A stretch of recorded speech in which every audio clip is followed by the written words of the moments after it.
Salut les amis et bienvenue sur la 5e partie des vidéos consacrées aux règles de Warhammer Age of Sigmar.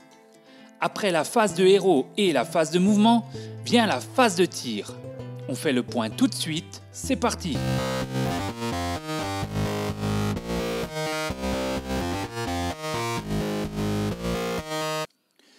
Une fois votre mouvement terminé, et si elles n'ont pas couru et ne se sont pas repliées, vos unités équipées d'armes à projectiles peuvent effectuer un tir. C'est la phase de tir. Référez-vous à la fiche d'unité de votre figurine pour avoir tous les détails sur son arme. La première chose à vérifier est la distance à laquelle l'arme peut tirer. Ici, le grand arc Thunderhead peut tirer à une distance de 18 pouces. Il peut tirer une fois par figurine et touche sur du 3+.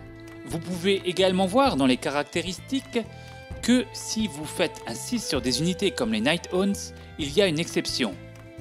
Un dé 3 touches signifie que vous lancez un dé à 6 faces et que vous divisez le résultat par 2 en arrondissant au supérieur. C'est simple.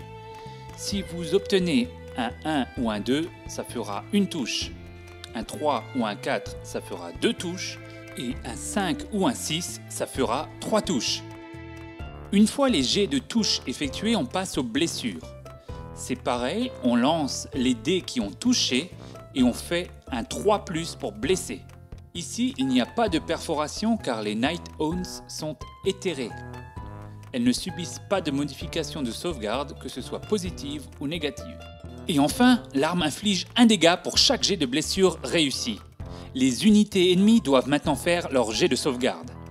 Chaque figurine qui loupe son jet perd un point de vie, ce sont les points de blessure sur la charte d'unité, ou est retirée de la partie si elle n'en a qu'un. Petite particularité, si votre unité est à moins de 3 pas d'une unité ennemie, elle est obligée de viser celle-ci. Autre chose, avec attention messire, si votre unité vise un héros qui se trouve à moins de 3 pas de l'une de ses unités alliées, vous devez soustraire 1 au jet de touche. Quand toutes vos unités qui le peuvent ont fini de tirer, nous passons à la phase de charge. Nous verrons tout ça dans une prochaine vidéo. En attendant, je vous invite à liker la page et à partager avec tous vos amis. Et je vous dis à très bientôt sur Ludiquesto et bon jeu!